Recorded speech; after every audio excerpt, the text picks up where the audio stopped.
Right. Right, guys, I trust you all can see my screen. So yes, today we're doing unit 1, which is all about understanding the business communication, right? So firstly, we're going to talk about the communication process. Because in a business environment, we need to be able to communicate for a lot of reasons, a lot of obvious reasons, right? No one is an island in a business environment, because you need to collaborate.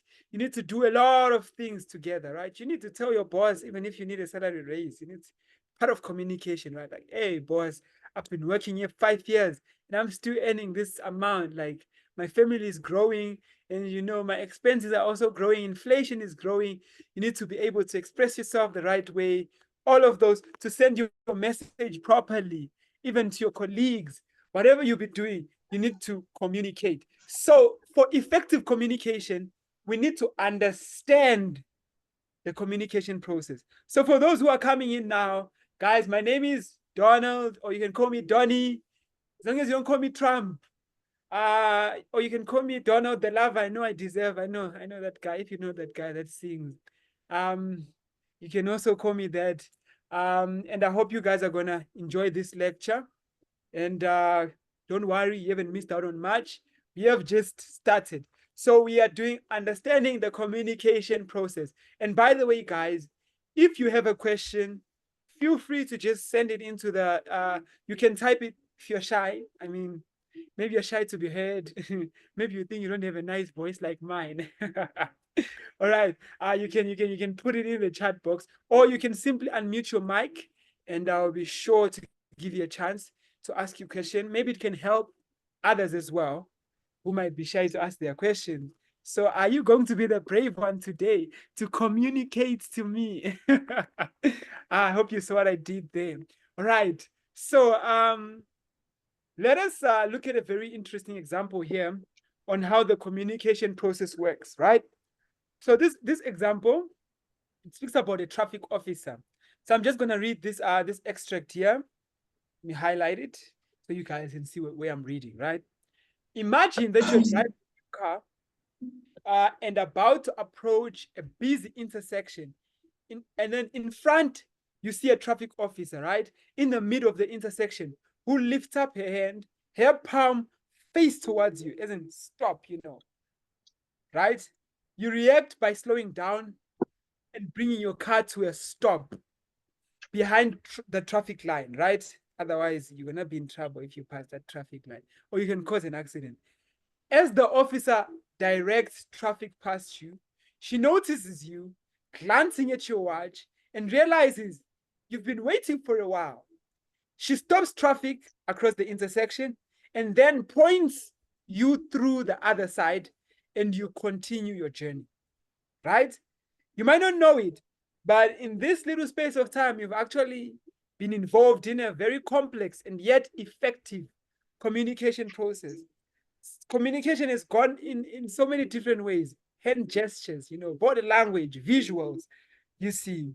And that's what we're going to be explaining today. So for us to understand how this communication process worked out, and for you to be stopped, and then to make your way and continue the rest of your journey effectively without there being a misunderstanding, an accident, and all of that, we want to understand how this process works, right?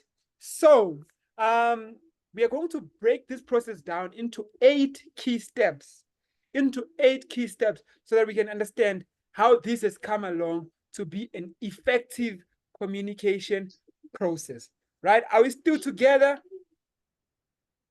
Okay, I'm sure we're still together. I haven't started with anything challenging as yet, but don't be intimidated to ask questions, even if it sounds stupid, even if it's my name, because I know some of you probably already forgot it, but it's fine. All right. So now, um, number one, the sender has an idea. Okay, so that is the first part of the communication process, right? We're talking about the sender, right? The sender has to have an idea. Otherwise, there's no communication which is going to happen. Somebody's mic is unmuted. I don't know if they are trying to say something. Is that a question I hear? I love questions. I'm always ready for questions. Let me see who's speaking. Okay, I am just going to mute you because it seems like okay, they've muted themselves. Thank you for muting yourself. Okay, so let's continue. Sorry about that, guys. The sender has an idea, right? So in this case, our traffic officer is the sender of the message, right? So a message is being sent. That is part of that's the communication process. A message being sent effectively, right? So for a message to be sent, there has to be a message to begin with, right? So the message comes from an idea. That's where it all begins, right? So the sender has an idea. In this case, it's our traffic officer. She recognizes that, okay, the traffic flow which is going through one side needs to be stopped, right? So what does she do? She raises her hand and faces her palm at you, towards you. So the traffic in your direction has to be stopped, right? So she has the idea first before she can raise the hand and all of that, right? That is another step of the communication process. But the first step is that she has an idea, and her idea is realizing that now traffic needs to stop, right? From this one side, so that to give the other chance, to give the other side a chance, right? Okay, having considered that, number two, now the sender encodes the idea in a message.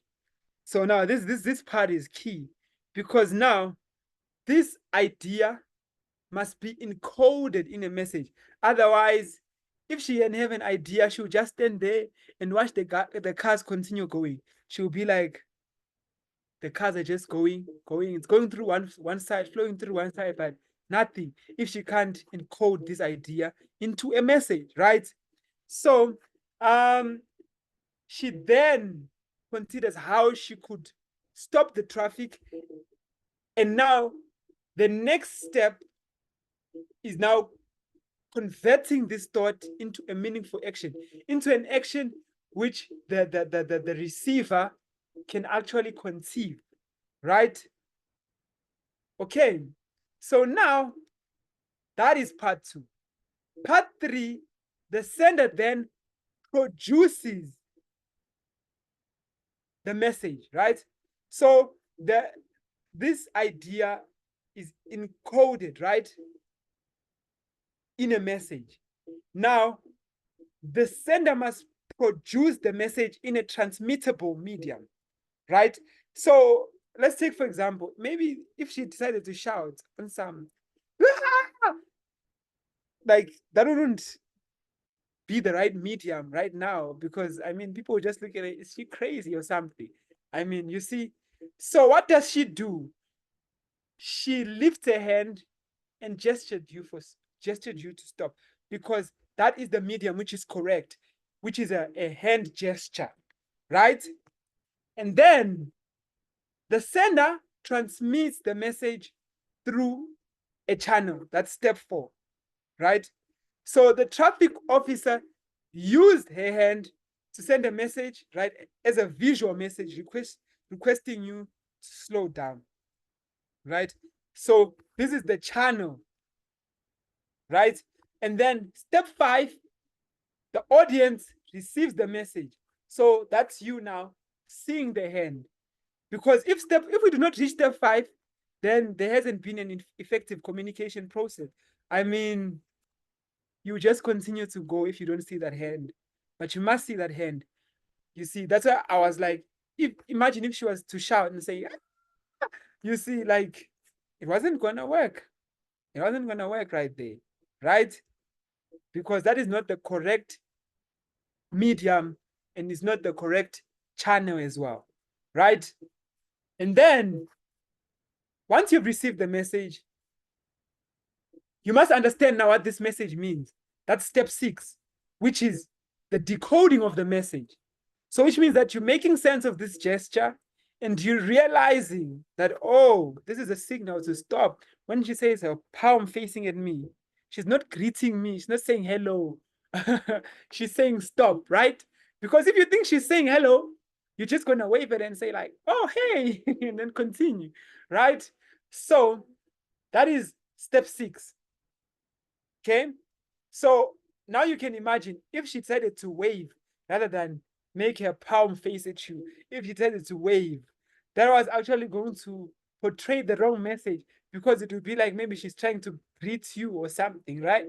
So her just putting her palm the right way, that's using the right channel, right? Okay. And then step 7,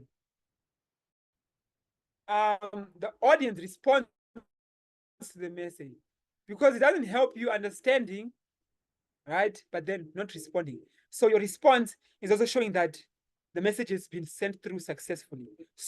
You slow the car down, and then you bring your car to a stop, right? Just as simple as that. And then finally, the last step, the audience provides feedback to the sender. So the audience has provided feedback to the sender, right? That is our last step. Now, this is you looking at your watch and then showing the officer, but I've been waiting for long now. It shows that it's feedback towards the message, because you've been told to stop and you have stopped. And now your feedback is, I've been waiting for long. I want to go now. You see, so that has been an effective communication process, right? So before I proceed into anything, guys, I'd like to know, is there anyone who's lost on any of these steps, or like maybe something I didn't explain clearly? I don't know. Speak now, or you can always ask. There's no holding your peace here, guys. I'm here to help. Hi, Tony. Hi. I just want to find out, is it this process of understanding this communication is always being the 8 steps? Yes. Yes, it's supposed to be in these 8 steps. Because now, okay, let me take for example, if I were to remove one of these steps, then that would essentially cut out the whole communication process, right? It would stop, because remember, this is a cycle. It's a cycle. So if you remove one piece of this puzzle, it becomes incomplete. So let's say, for example, I said maybe, okay, step 6 is not really important. Okay, so we end at step 5, or maybe we skip step 5. Once we skip step 6, not step 7, because you see, if step 6 is decoding the message, right? It's decoding the message. So that means that now, if you do not decode this message, you're just going to continue. You will see the signal, you will receive it and everything, but your life will go on. And that essentially means that the communication process has not been completed, because the message has not produced a response. Okay, Right. I understand. All right. Thanks. You're welcome. Is there anybody else with a question, or shall I proceed?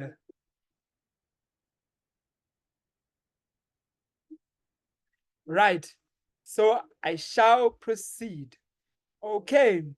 So now, like I was saying, this is a cycle, right?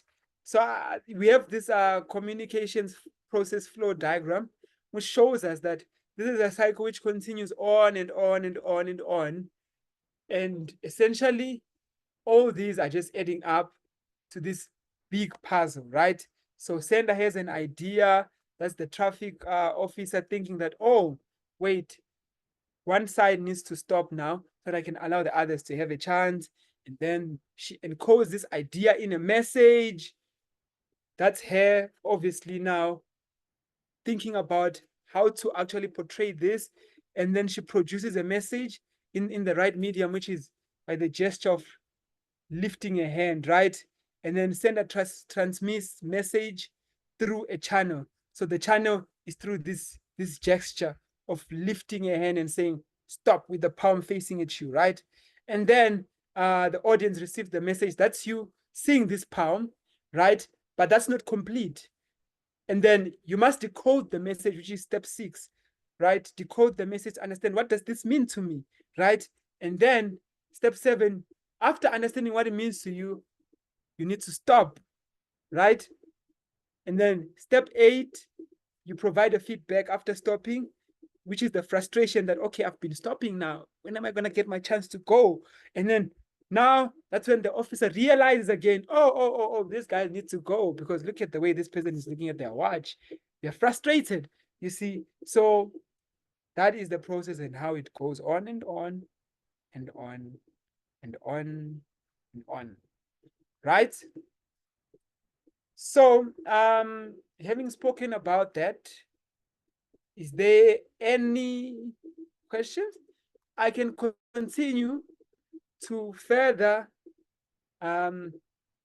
consolidate your understanding on this, because just like how I wrote it down here, from step 1 until step 8 again, so that we can understand the communication process, because this is a fundamental to us in this module. Sorry, Tony, I have a question. Okay, Yes, sure. so this would be one form of communication, isn't it? Because we've got different types of communication. Like, for instance, if we are going to communicate in an email or on with via the call center, Oh, or yes. okay, Oh, that's your question, right? yeah, no, yeah, that's my question, because I'm just thinking that this would be one form of communication. We've got different types of communication. Yes, this would be one form. So basically, now this is step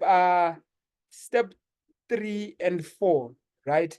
Because now if you're communicating through email, that's basically, so we are just talking about a different channel now of communication. It's a different channel, but it's the whole communication process is similar, right? Because first you need to have an idea of what you want to send, and then you need to encode this idea into a message, which is you typing it. And then after that, number 3, now you are using email, right? And then you send it through email. Then now the audience will receive. And then it continues. You see, it's a cycle. You get it? Oh, Tony. Oh, I get it. So it's just an idea and then how you want someone else to receive it. Yes. So it's basically you sending out your message in an effective way. Oh, okay, okay. Thank you. Yeah, so this communication process applies almost to any situation which you may encounter if you want your message to be sent through. That's why I'm saying it's a fundamental. So, Tony, would it also apply in terms of presentations? You know, when you are presenting a topic. Yes. Yes, it does apply, because at the end of the day, right, you have an idea of this presentation, right? And then the way you are encoding this is through maybe what, PowerPoint, right? So that's your medium, your channel, right? How you're gonna send it through to the audience. Then the audience is gonna receive the message, right? Although you figure out that this will become clearer as we go on, because we're going to talk about more aspects of communication as we go on.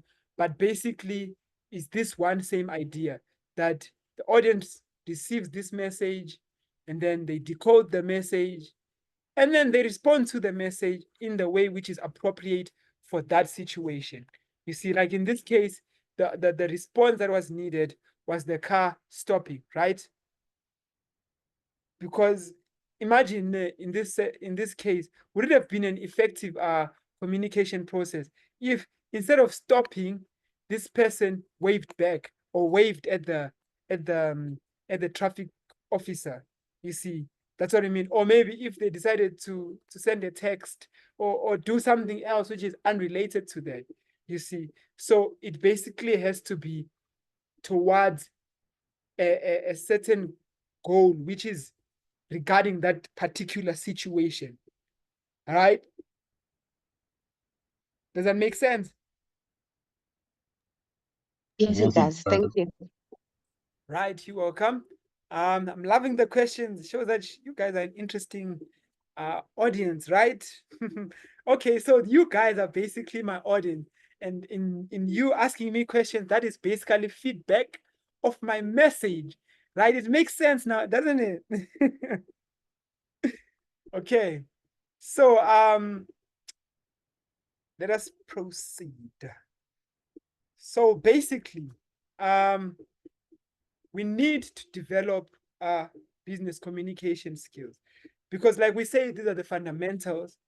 However, there is more to communication skills because you see, like in this example, when the traffic officer was lifting up the hand as a gesture, that's a communication skill, right? Because if they decided to shout and say stop, you're just gonna look and be like, what the hell are you saying? Because it's not appropriate, right? It's not, you do not need an audio or a text. She can't send you a text in that situation. She needs to use like a visual channel, right? A visual gesture for you to see that, oh, no, no, no, no.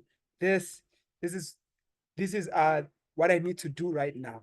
Okay. So while the communication model will help you in making sense of how to effectively use steps in the communication process, paying close attention to the following 6 themes will help improve business communication skills, just like what I was saying. Okay, so these are the following themes that will help you. Firstly, we're gonna go and break them down in detail, and each of them, we're gonna break them down, and then we're gonna understand each and every aspect of these themes of communication, right? So, committing to ethical communication, that's one. We're gonna break that down as well, and then improving intercultural sensitivity, adopting an audience-centered approach, right? So it must be an audience-centered approach, which means that it must reach out to my audience, right? Okay, and then giving and responding to constructive feedback, because there always has to be feedback after communication, like what you saw in that whole process, right? So also in the business environment, you need to have. There's somebody asking a question, or the. Okay, I'm just gonna mute them. Okay. And then you need to be sensitive to business etiquette, right? And we're gonna speak more about that as well. And then using communication technology effectively. I mean, that is a given. That is an obvious one, right? Because in this digitalized age, we need to use communication, we need to use technology effectively, right? Because so many things, so many ways technology can make our communication easier. But if used wrong, haha, yo, there's this little story. Like I said, I would like to make this interesting.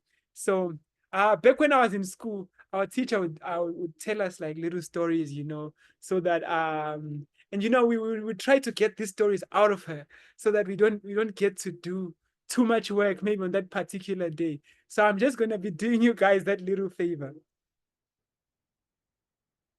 Oh, you need me to enlarge the screen size. All right, Lola, not a problem. I'll do that. Okay. Is this fine? Yebo, yes. Right, great. Okay.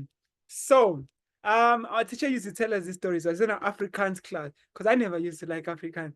Yo, Afrikaans was that subject, you're just taking, but you're like, yo, oh, I'm just hoping for the best.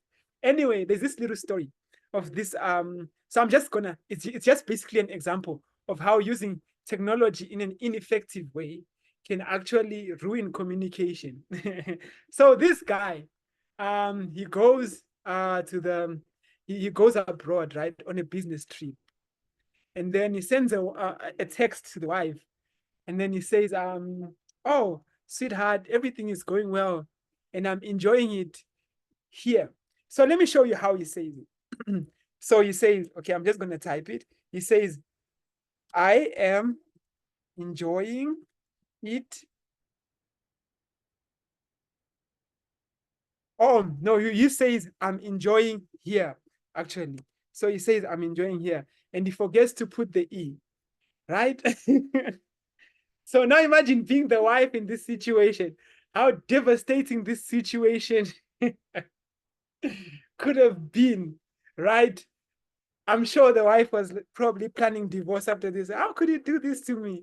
But it was simply a small error. So you see, ineffectively using technology can also be very detrimental, just as much as how it can be helpful to us, right? All right, guys, that was my interesting story. I hope you enjoyed it. Okay, so I'm just gonna erase this. I hope it was not inappropriate to you guys. Okay, so now we're just gonna break down each of these steps that I've mentioned here. Okay, so it says ethical communication. That is the first point that we mentioned, right? So we need to understand what are ethics to begin with. So ethics are the accepted principles of conduct that govern behavior within a society, right? Ethical communication would therefore follow these principles by including all relevant information. So there is no like what do they call it? You know what do they call it? Fine print and all of that.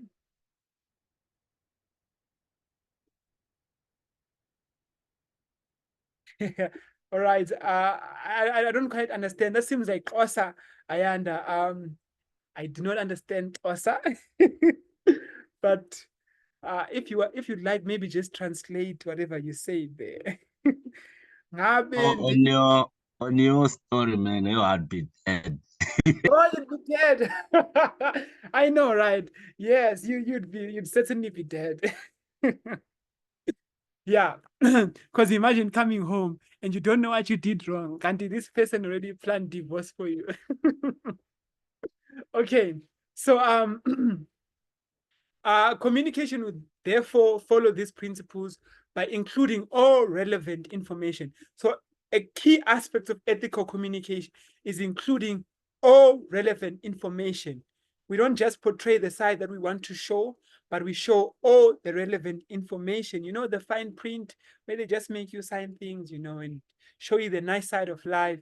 And then when you're in this situation, you realize, yo, I've been scammed. It's a scam here. Okay. So and not being deceptive in any way. Unethical communication can include falsehoods and misleading information or exclude important information. So it's not just misleading information, it's also excluding important information. I'm sure you know a lot of businesses do this. They exclude a lot of important things because they know that, you know, just like even certain things that you are eating, you realize that, hey, if they write everything, like all the ingredients in that food, some people are not going to buy, you know. So they tend to hide. In some cases, they are caught. In some cases, they are not caught. But anyway, you can imagine that happening to you, like being deceived, you know, being told that, okay, this is totally healthy, but it's not healthy, right? So you always want to have proper communication, right? And then examples of unethical communication also include the following. I know a lot of us don't like the first one. Plagiarism. Yeah, plagiarism is a problem, you know, in school. But you know, guys, some of these things, they are really unfair because even like in school, imagine giving someone to copy your work and then they get a better mark than you. Yeah, and hectic, right? So plagiarism is also a form of unethical communication. Plagiarism happens in so many ways. It's when you take work that is not yours and you make it to look as if it's yours, you know, without actually referencing or acknowledging the people or the original creators of that work. Right. So having spoken about that, even selective misquoting, imagine just giving like 5 testimonials about good things that happened, maybe like good results that have come out from a business or from a certain product. And then whilst there are 100 people that are actually dissatisfied, that is selective misquoting, right? You're not presenting us the right data and then misrepresenting numbers. Oh, that always happens, even in our economy. They'll tell you 5 billion, can't 10 billion actually was the one that was given. The other one was in the pocket. A lot of things, misrepresenting numbers. That is also a form of unethical communication. And then distorting visuals as well. That is also an unethical form of communication, right? So now to avoid this, right? Ethical communication needs to be considered very early in the communication process. When encoding an idea into a message, as well as before transmitting it, the communicator needs to question whether the content of the message is ethical and in accordance with the accepted principles of society, right? So, to find yourself in the right channel, you need to ask yourself 6 questions which can help you to make an ethical decision. Okay. Number 1, have I defined the situation fairly and accurately in my message? What is my intention in communicating this message? What do I really want to do, right? That will help you to really know the line between unethical and ethical. What impact will this message, that's number 3, have on the people who receive it or who might be affected by it, right? So what impact will it have, this message? Is it going to manipulate or is it going to influence? You see. All right. Number 4, will the message achieve the greatest possible good while doing the least possible harm? That's also a key one, right? Because what we're trying to do is to do the greatest possible good. Because why? We are good people, right? I know we are all good people here. Okay, no one has ever deceived anyone. I'm joking. We all have, but we must not be proud of that, okay? Will the assumption made in the message change over time, right? Am I comfortable with my decision? Would I be embarrassed if my message was printed in tomorrow's newspaper or spread across the internet? That is number 6. So guys, this is basically what we need to know about ethical communication. Before we go to intercultural sensitivity, I need to ensure that, guys, I've not lost anyone along the way. We understand what ethical communication is all about. If you have a question, speak now or forever hold your own. Never mind. Just ask your question. Nobody's holding their peace. I love questions, guys.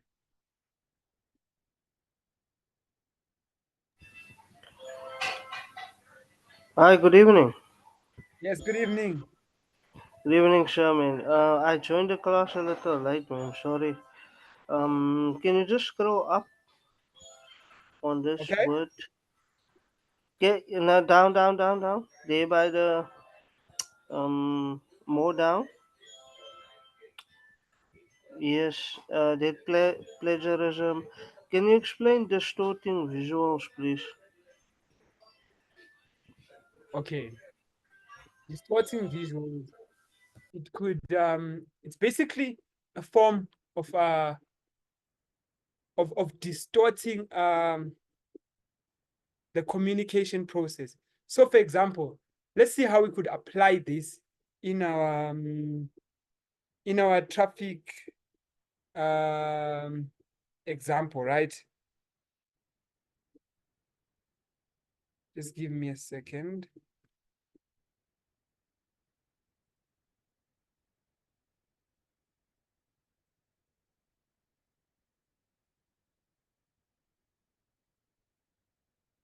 Right. So this can happen in so many ways. Yes, Lola, thank you in the comments there. She says that this could be photos being tampered with. Yes, and basically photoshopping, maybe a lot of scammers do this actually. where they where they show you certain pictures, you know, of even like people that create courses and all of that, whilst they don't even know what they're doing, just to deceive people. You know, you can put yourself on a poster and maybe post yourself doing that thing, maybe in that work environment. Maybe there isn't even a building. That's a form of distorting visuals right there, right? Tampering with images, right? So it's basically the misrepresentation of the misrepresentation of visual information, which can cause misunderstanding, but in a manipulative way, basically. So you are sort of like misrepresenting visual information to manipulate someone into making a decision which works to your favor, right? Or even like, okay, now I was thinking of an idea. I have a proper idea. So what did you say your name is? I'm Shafiq. Shafiq. Okay, Shafiq. Yes, sir. Here's a proper example for you. So imagine going to the barber shop, right? And then you see a certain hairstyle. You see a certain hairstyle and they're like, you can do this Yeah, hairstyle. I know what you mean. I know what you mean. Yeah, I do understand the distorting visuals now. Yes. Or going to Yes. and then you order ribs. And then they give. Yeah, I hear you. I hear you. Okay, great. I'm glad you Shafiq, dit kan Yes, altyd 'n Lola. foto wees van jou en my op die strand, jy weet, vir jou vrou te stuur. Ek hoor jou, ek hoor jou. Okay. Is there any other question, guys? That was a nice question, though. That was a very nice question. It helped me try to find proper ideas for you. Before we proceed to intercultural sensitivity, which is one of my favorite, I like this one somehow. And before we proceed to that, I don't know if there's anyone with a question. Feel free to ask anything, guys. Maybe somebody's asking, can I call you McDonald? No, you can't. No, it's Donald or Donny. All right. I'm guessing no one else has a question. So let us proceed. So now, intercultural sensitivity, right? So it's very closely linked to ethical communication, right? So improving intercultural sensitivity requires the realization of the interaction between culture and communication, right? It requires the realization of the interaction between culture and communication. So because in the work environment, you are working with different people from different cultures, different backgrounds, which have different beliefs, you know, and all of that stuff, right? Different races, which influences their cultures and all of that, and norms for behavior, etc., etc. So what is culture before we go far? Maybe I might assume that people understand what culture is. So culture is a shared system of symbols, beliefs, attitudes, values, expectations, and norms for behavior, right? So culture affects the way you think, which is inevitable, obviously, which in turn affects the way you communicate, because the way you think affects the way you communicate, right? So, because remember the first step is what? You have an idea, right? So you wanna portray that idea, right? Or express it. So the business area and the workplace are both richly diverse environments. And I've already explained this. There are different races, nationalities, regional attitudes, beliefs, family structure, native language. Because some people here, I heard Lola and Shafiq speaking Afrikaans, and I was just also laughing, even though I didn't understand part of the Afrikaans, you know. I don't understand Afrikaans. But I just loved to be a part of the conversation, you see. So You yes, see, that's the problem in the working places. Sometimes people communicate in their own languages, but they know me by now in my workplace. I sort of say, hey guys, are you gossiping about me that you don't speak in English?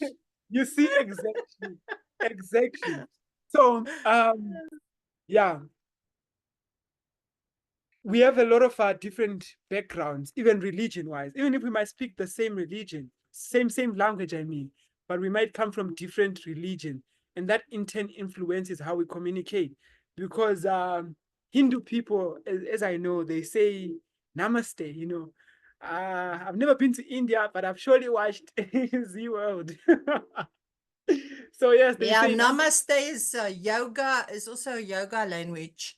And yes, then you get Muslims. I'm just giving examples. Muslims, for instance, if you go to Saudi Arabia, the woman must wear certain clothing yes, and yeah, salam alaikum type of language. yes, And yes, then yeah, there's a lot of differences, but it's just important that you should always be sensitive about everyone's different cultures. Like exactly. even religion wise, you can't always talk about God in a Christian way because others don't necessarily believe in God. Yes, yes, The yes, Japanese is Buddhism. I'm just giving it exactly. a few examples. Yes, thank you so much for that addition. I really appreciate that. And it makes the lesson more interesting. You know, like I said, it's theoretical because if I was just to go communication, okay, communication is about this, no one would really enjoy this, right? So it's better if we're interacting. And also, I really appreciate the input, Lola. Thank you so much.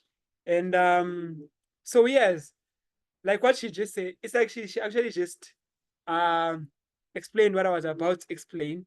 That communication will be more effective if if you consider uh the culture of people. And how do you do that? Because you won't necessarily know each and every single culture, right? But you need to consider them, right? So that you don't appear as disrespectful or maybe sacrilegious to certain people and all of that, right? So here are the tips that we need so that we can avoid being on the bad side of this aspect of communication. So, firstly, you must assume difference until similarity is proved, right? And then secondly, you need to withhold judgment because sometimes the way you see things, okay, wait.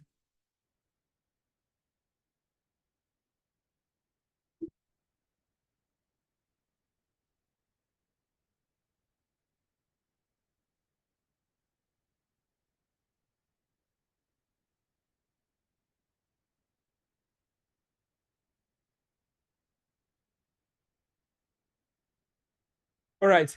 So, yes. Okay, let's say in the case, okay, excuse me for that, guys. I was just trying to do something here. So we said you must withhold your judgment, right? Because if you are quick to judge, you might easily hurt someone or maybe say something disrespectful towards someone, right? And you must also show respect. You know, don't just start by you don't talk to someone you just met today as if maybe like they are your friend. You know, that's not how it works. You must always show respect. You know, always put them on that level, on a higher level, right? And also on the aspect of assuming difference until similarity is proved. um you know, for example, maybe let's see, imagine if if you see a Chinese person and then you see, or is it Japanese? Let me say Japanese. And then you say, this person is Japanese. They're probably Buddhist, you know. And then you refer to them as a Buddhist person. Because like maybe most Japanese are Buddhist, doesn't mean that this person is Buddhist. So until that is proven, assume that they are their own person. You see what I'm saying? And then also tolerate ambiguity because certain things you mustn't be quick to react because certain things can be ambiguous and you must be willing to tolerate that if you're going to to communicate effectively. All right. And then you must also look beyond the superficial, recognize your own cultural biases, And also be flexible. Be flexible to look at other people's views as well, other people's cultures, and then emphasize common ground. Because yes, remember, it's always how many relationships started on some, oh, you like blue? I like blue too. Oh, we should get married.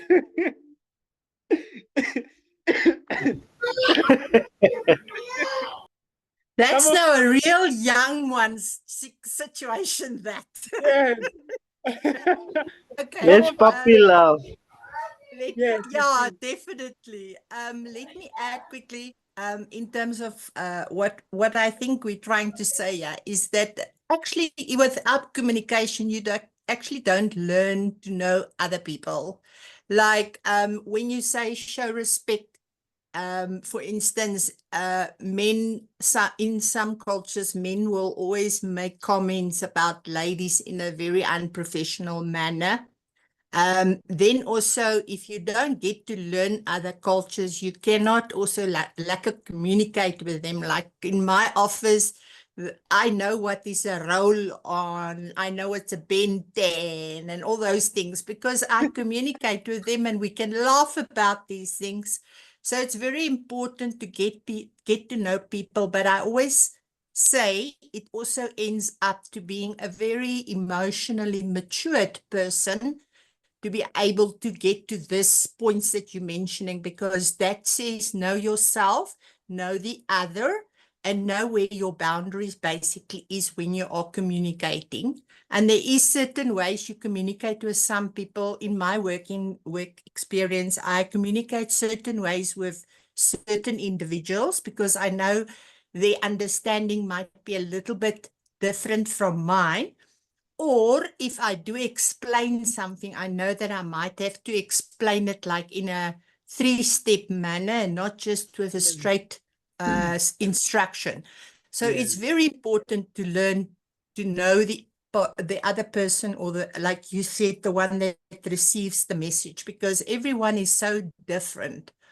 Like I said, men and women, they communicate differently towards each other. Yes. And yes, judgment for me is one of the things that I always, if I see people judging others, I always say that is now an emotionally immature statement, because we all been created and we're all here and we're all valuable. Very important people. Yes.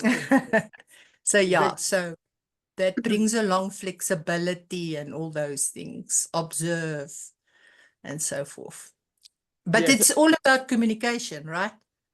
Yes, it is. It is all about Without communicating with others, you will never learn the other person fully.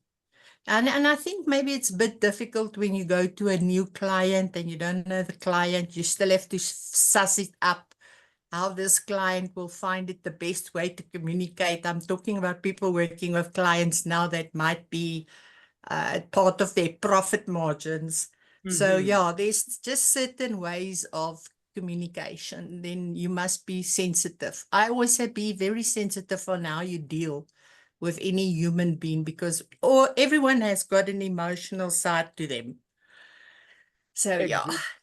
Okie dokes. Thank you so Hi, much. Tony.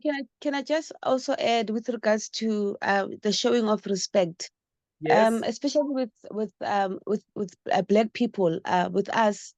So sometimes when you call a person ma, a lady,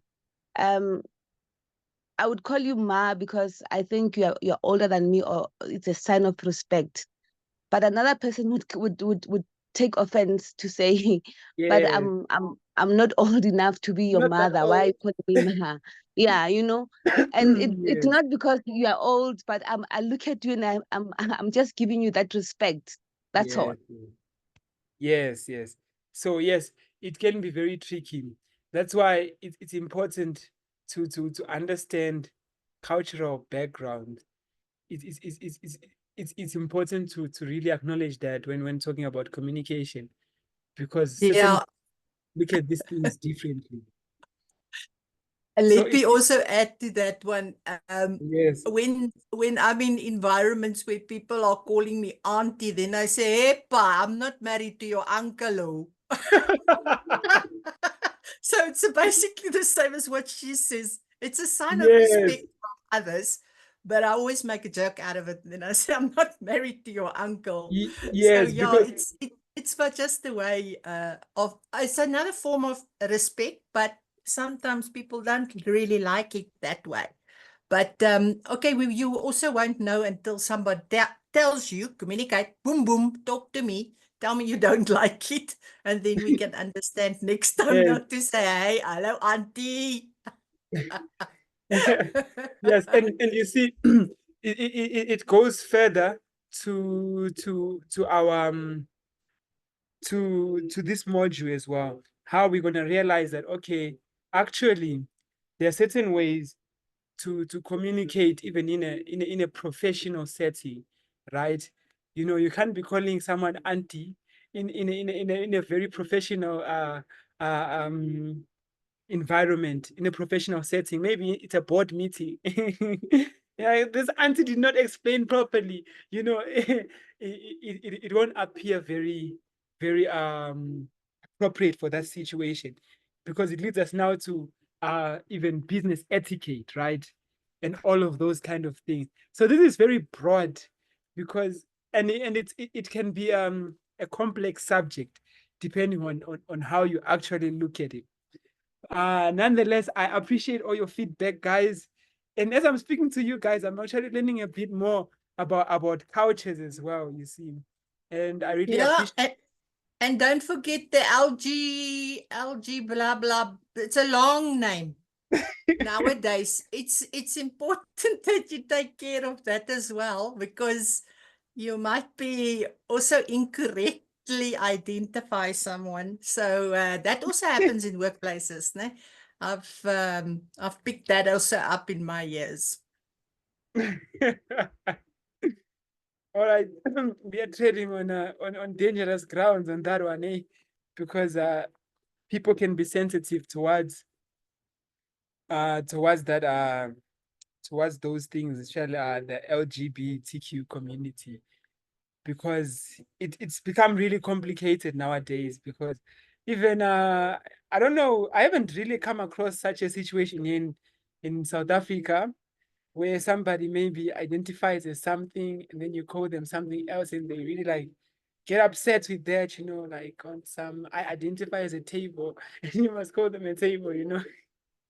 And all of that stuff that can be really complicated, and it complicates communication even more. That's why it's important to understand like all aspects of communication, in terms of environment, in terms of culture, and also Disability. yes, and also like where you guys are in that moment, you see, because depending on where this interaction is happening, that can also affect how communication is going to take place and what is going to result in as well. Right, guys, so that we do not take too much time, is there any other question, or does anyone else want to add on this before we progress? Because I think we are left with two more things. Oh, we still have quite a lot. Okay, so we really need to to carry on. So here we are. Is there anyone who has anything to add? Seems like there isn't, right? So just another thing, the golden rule in terms of communicating, especially when we are talking about intercultural communication, we need to realize that we need to get done away with the idea that uh, you must treat others the way you'd like to be treated, because that is very different when it comes to actually treating people the right way. Because you don't treat people the way you want to be treated. It's very impractical. It's a vague expression, because if I wanted you to if I wanted to treat you the way I like to be treated, you know, let's say for example, maybe starting even with the language, I would have started with tutoring here. I could have said, hey, sanibonani namuhla, sebesikhuluma ngo communication, nan. You see, and then you wanna be like, what is this guy Wara, saying? wara, wara, wara. Maybe I wanted you guys to speak to me in Zulu, right? But now I need to speak to you guys in the way that I feel, oh no, this is what's actually going to make us all happy, right? So in treating you the way you would like to be treated, because I know that you guys would like to have this lecture in English. So I use English, not in the, maybe I would have loved it to be in Zulu, because if you're speaking to me in Zulu, I mean, it's more, you know, it's more relatable. You see what I'm saying? So that's basically that key aspect. Okay, so without further ado, I've written some notes. Maybe if there's something to add, just for the sake of our time, I'm going to proceed to the next aspect, which is adapting an audience-centered approach. An easy way to ensure that messages are both ethical and sensitive to cultural differences is to consider your audience. See, just like what I was saying, it ties in even to that previous example, because I know I'm speaking to a mixed audience here. I'm not only speaking to Zulus, or I'm not only speaking to men, I'm speaking to men and women, you know, all of that. So I need to understand that, okay, this must be audience-centered, right? Okay, an audience-centered approach means focusing on and caring about the members of your audience, which is making an effort to get the message across in a way that is meaningful and respectful to them, right? So take into consideration step 5, 6, and 7 of the communication process. Remember step 5, 6, and 7, and ask yourself the following. Right? How will my message be decoded or made sense of by the audience, right? Looking at step 5 and 6, we're going to go back to it just now. Could the decoded message offend anyone? If so, how and why? Am I making any assumptions about the audience that could affect or alter the message, right? Could cultural or contextual differences play a part in altering the message when decoded by the audience? These are all key things. It's all tying back. You see, at the end of the day, it's one thing, right? Because we're talking about culture. We're back to culture again. Like, is this message going to affect someone? Because imagine if the gesture of stopping, right? In our traffic officer example was maybe the way Japanese people greet, in a way by they bow, you know, and then maybe a Japanese person is the one that's driving. They would think, oh, maybe I should bow back and not stop. You see what I'm saying? So that's also relating to cultural differences. Is there any way somebody might misunderstand this? You see, and does it cater for everyone? And then will my message elicit the response I was looking for in the first place? Okay, let's go back to our step 5, 6, and 7 so that we can quickly consolidate this. So now the audience is receiving the message, right? We said the message is the hand gesture, right? So I was saying, imagine maybe it's a wave. You're waving at them. They'll think you're greeting them, isn't it? Right? It's not really necessarily telling them to stop. So the way you portray it is very important, right? And it influences how they decode the message and how they also return. So this is very key because it can actually determine whether the message goes through successfully or it can cause a disaster, right? So without wasting any more time, I don't know, guys, is there any other way I could have explained this to make this better, or is there somebody with a question?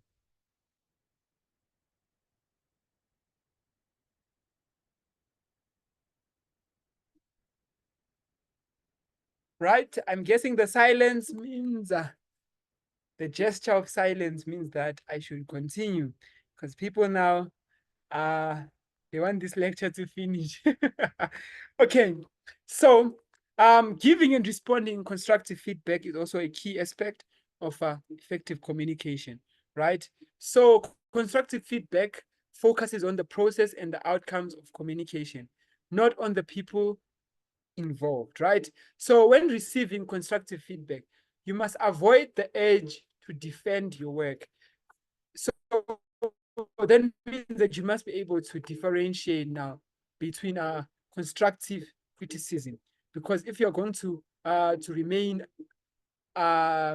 open to someone's ideas, you need to understand whether this is constructive feedback or not, right? So now we need to understand, what is constructive feedback. Constructive feedback is simply somebody providing a comment or information, right, with the aim of actually improving their performance, right, or improving the understanding. If it's not improving you, it's probably distracting. Somebody's hating on you. That's how we would say, they are hating. If the haters speaking, don't listen to haters.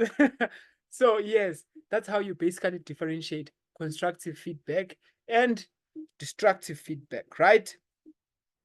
However, the benefit of allowing constructive feedback, it enables you to actually improve, because you revisit how you went about with communicating your message, and it can lead to more active support from the audience in achieving your desired outcome.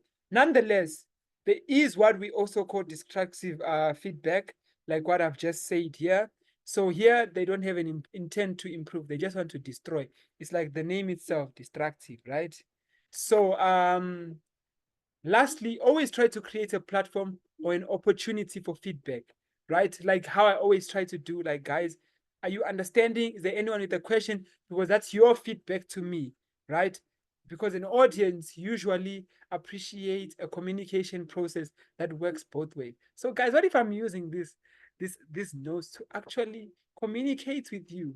You see, because maybe in using this, I'm actually finding a way to communicate with you in an effective way, right? Because imagine if I wasn't asking question, and then maybe somebody would try to ask a question and mute their mic. That wouldn't be nice, right?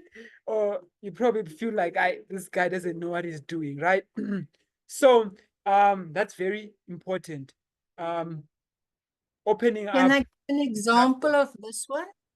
Okay, sure. I always say, when it comes to constructive feedback, I think a lot of employees, sometimes when you give them feedback on their work, they very personalize it. So it's very good to always make a point of it, to say we are discussing the work, but then it depends also who is the manager, because sometimes they will make sneezy comments, which is more on a personal level. So that is when it becomes a little bit destructive feedback. But if you give feedback on work alone and say, look, this was done like this, and actually the right way is this way, or alternatively, you could have followed this process, but not making it a personal thing. Like Yes. in my works, in my work areas, I found that people will sometimes make things like, and I think it happens in school as well, where a teacher says, "No, man, you're stupid." You know, Yes. you don't say things like that. That is destructive. But if you are helping someone to correct what they've done wrong, then and you tend to just stick to the work, in other words, talk to the process, talk to the work alone, then it's more constructive feedback in a workplace. So Yes. that is what I always say. Keep the personal things out and make them aware that you are talking about the work. And in any case, if you talk about one work mistake, you do 50 work things every day. So if I complain about one that didn't go right, it's a learning curve. So you may you make use of it as an opportunity to teach them or train them or something like that, instead of being looking at the person and making comments that's actually not, it's not building the person. The person will be Exactly. dismotivated by the time they walk out the door. Yes. So it Okay. focuses more on the outcomes rather than the person involved. It's not personal, but it's focused on outcome. Just like Yes. how I described it here. Yes. All Yes. right. Thank you so much, Lola. I appreciate that. And I hope somebody who had a foggy understanding that could have actually helped you to get a better idea of how this is applicable in the work environment. Nonetheless, is there anyone with a question on giving and responding to constructive feedback before I proceed. Well, it seems like there's nobody with a question, but guys, you can always ask anytime, any minute, even if you want me to go back, I'm here for that. All right. So, after that, we're going to talk about being sensitive to business etiquette, right? So this is an important element, and I've touched a bit on it before I came here. Imagine if I was like, if I came here, you know, and I didn't say good evening, guys, and I was like, away everyone, you know. Already that's not the right etiquette for this setting, right? We want to be more a bit more formal to account for everyone, right? So business etiquette. So my behavior is basically going to influence how you guys look at me and the success of this lesson as well, right? Because if maybe I'll take offense in a question, somebody asks a question, I'm like, I don't know what I'm doing, you know, and all of that, that can actually cause a lot of things. So I need to be sensitive to my etiquette as well. So in the work environment, you need to be sensitive. So now, if we were to write a lot of rules, you know, we could write a book about etiquette, but that's not really going to help us. Who wants to read a book? You know, you want something which is convenient. So for you to not find yourself having the incorrect etiquette or behaving in the wrong way in a particular situation, you just need to look at these 3 points, which is 1, respect, and then 2, which is courtesy, 3, which is your common sense, right? Common sense should tell you that, hey, here, people are wearing suits here, right? So already now I need to conduct myself in a certain way. You see, you can't be coming and wearing shorts or in a vest, maybe your gym working things, workouts in the business environment. That is also part of etiquette. It can also determine the success, you know, of the business as well, because the way people look at you also influences the business as well. So I don't know if there's anything else I need to explain on this, or we should proceed because we've used up quite a chunk of time, and I do not usually like to go way above an hour because I know the normal attention span is not that long, so I don't want to strain you guys.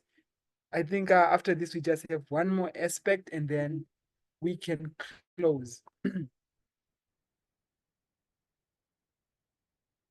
You can go. Right. Thank you. Okay. So using communication technology effectively. I've already touched this. Remember my interesting story? If you were late, maybe you're gonna have to look at the recording. But yeah, I had a very, very interesting story on how using technology can actually also influence communication, right? It can influence communication in many ways. And you need to adjust yourself to using social media platforms. You need to use instant messaging, LinkedIn, Twitter, Facebook. This can help you very much to improve your business, right?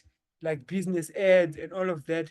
But you also need to portray the message correctly, because remember, it can be very, you know, there's this okay, you know what, I'm a man of stories, you know.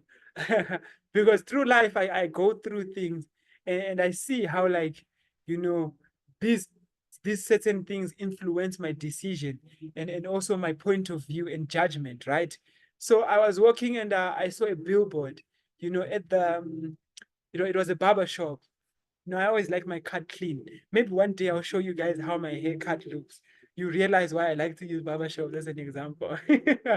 Okay, so I saw this board, you know, it was there was a misspelling on the billboard advertising the haircut. So this person was like, for example, we offer maybe clean haircuts, right? but with an incorrect spelling of clean, right? And then after that, just by looking at that, you know, or an error on that billboard, already the communication now, it makes me think, is this person going to get my trim straight? Because if they can't get their spelling straight, I mean, are they going to get my trim straight? How can I depend on this person? Already, that has already ruined my judgment towards something, right? So we must always be careful when communicating, because it can be either very effective or very, very detrimental. You know, I once saw a comment saying, you know, bad publicity is good publicity. Just like how you see nowadays, most of the trendy songs, they actually don't make song. They actually don't make sense. I mean, whilst the songs that make sense, they usually, you know, don't tend to be like all that, like in terms of being trendy, right? So that's also just another point on communication. So lastly, we need to recognize the benefits of effective communication, having spoken about all this, and these are pretty straightforward. So effective communication will lead to faster problem solving. It will lead to stronger decision making. It will also lead to increased productivity, steadier workflow, strong business relationships, and especially on the cultural part. If we're going to talk about business relationships, the cultural part is very key. And then it will also lead to more compelling promotional messages, right? Remember the spelling errors and stuff. You don't want that unless it's a pun. If it's a pun, yes. But if it's not a pun, do not make an error, because that could actually destroy the whole idea that you're trying to portray, right? Enhance professional images and stronger brands. Remember, we're talking about distortion of images now. It's also part of that. And then improved response from colleagues, employees, supervisors, investors, customers, and other important audiences, right? So these are some of the benefits of effective communication. And before I continue and conclude, I don't know if there's anybody with a question, but anyway, I'm gonna send these notes as well, just the way I structured them, because I feel like can also help us to understand what is key in really having effective communications. But we've really come from far in this one lecture. We've come from the communication process, and now we are having effective communication. Wow, imagine in about an hour, right, guys? So is there any questions, or should I proceed and conclude with this last part? Okay, I'm guessing I need to conclude. Okay, thank you. It is imperative that our messages are developed effectively in the work environment. So our messages should be developed effectively, right? Because if our message is not effective, it will lead to the wrong feedback, right? So imagine if I was to say, instead of saying, is there a question? Or I just say, you won't understand. You'll be like, is this guy a horse, or what's going on? You see, he's saying yeehaw or something, you know. But if I say, is there a question? You understand, right? That's me sending my message effectively. So use these steps to develop effective messaging, right? Okay, this is not supposed to be a bullet for. Okay, so you must provide practical information, give facts rather than vague expressions, present information in a concise and efficient manner, right? Clarify, because remember now, if your information is so long, it can make the person weary. Like you can easily lose your concentration, right? And then clarify expectations and responsibilities, right? And then offer compelling, persuasive arguments and recommendations. as well. So that concludes our lecture. You know, I thought maybe you guys were not going to ask questions, but you guys asked a lot of questions. You added. So I don't see I had questions for you because I was prepared. I was like, you these guys don't ask me questions. Today I'm going to ask questions. But since we did that already, I don't see the need of doing that. I had some questions here that I prepared. But for the sake of our time and our well-being and our concentration, I think it would be wise for me to end it right here because I've covered basically Unit 1 in this one lecture. And we'll meet again next week, Saturday. Is there any questions? Feel free to speak now. The platform is yours, guys.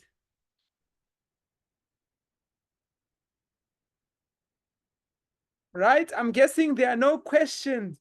Wow, that means I did my job very well. This is what we call good feedback from you guys. I'm getting good feedback, unless some people are sleeping. Maybe I should check. Hello, guys. Everyone there?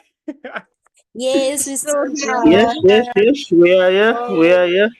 Okay, Just one great. question, Mr. D. Yes, sir. By when will you post the video and the notes? All right. So, I think the video will be posted. Well, I think it will only be safe if we ask James regarding that question. That is more of a because he's the one who's supposed to post the video. So say James is the one who's in charge of that. You may Okay. ask him. Okay. Thanks. All right. Nonetheless, is there any other question? Well, guys, it's been nice. I hope you enjoy the rest of your weekend. You know, and these questions you can try them out. The answers are there in the study guide, and I can give the answers in the next time we meet, and I'll explain if they need anything to be clarified. All right. So I'll send you the notes. I'll send the notes, and the notes should be sent to you as well. And regarding the posting of the video, Sir James is the one who's responsible for that. Otherwise, I think for today we are done and we can call it a day. A night. Oh, yes, a night. Thank you. Wow. Thanks, Danny. All right. Thank you. You're welcome. Bye.